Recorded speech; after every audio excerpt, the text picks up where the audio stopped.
Residential report writing and case studies. Chapter 4, the Uniform Residential Appraisal. URAR, page 6, appraiser signature, continued. State number, state, expiration date of certificate or license. Underneath the supervisory appraiser, only if required section, you got the signature, you got the name, company address, telephone number, email address, date of signature, state certification number or state license number, state, expiration date or certification of license number. And then you got, back to this side, you got address of property appraised. On the other side, you have subject property and a couple check boxes. Did not inspect subject property. Did inspect exterior or subject property from street. And then underneath that, you got date of inspection.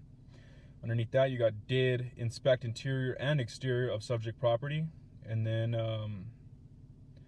date of inspection underneath that. On this side, you got appraised value of subject property, and you got a $sign and a line.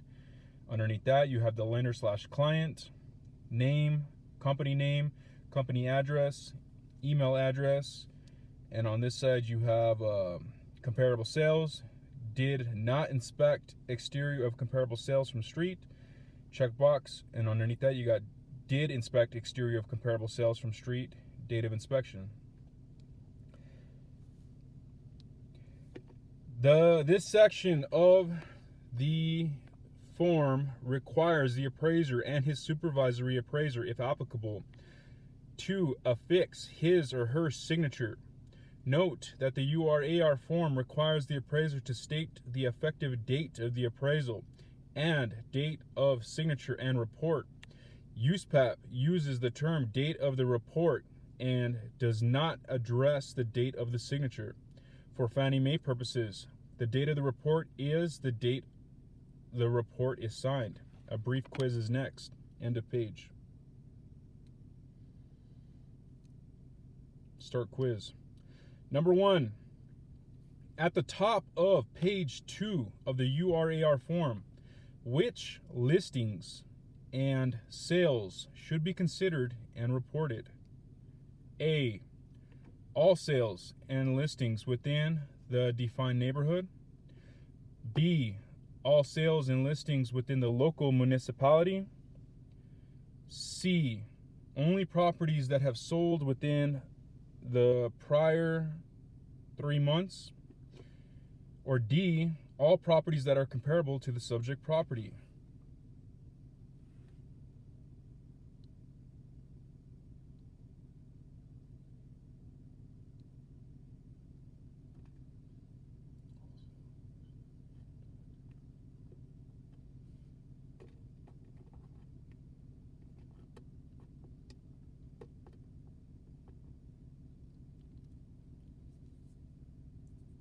I'm going to go D. I'm not 100% on this one though.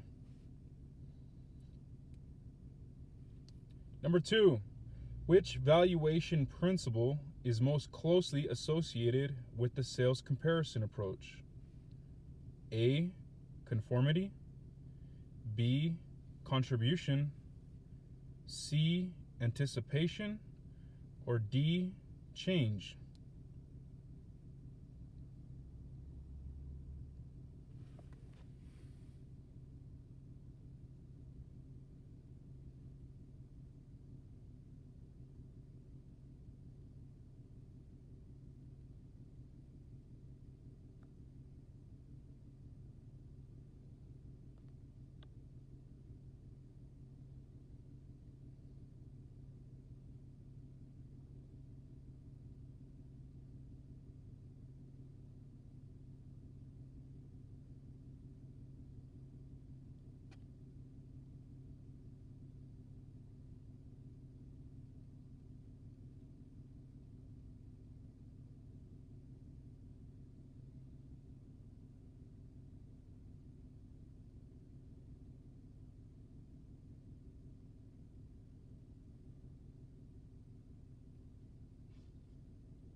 I'm going to go B, contribution. This one's a tough one, though.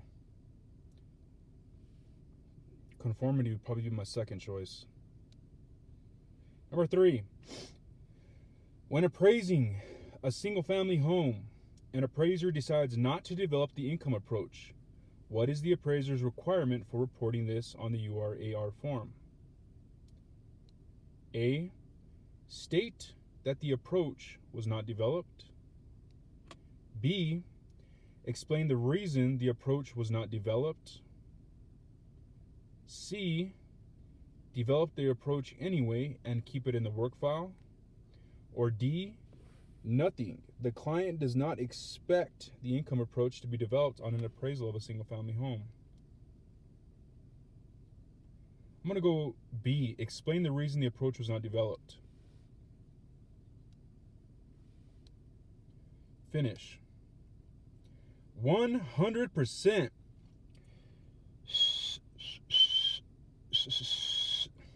I'll be damned. I didn't think I was going to get that.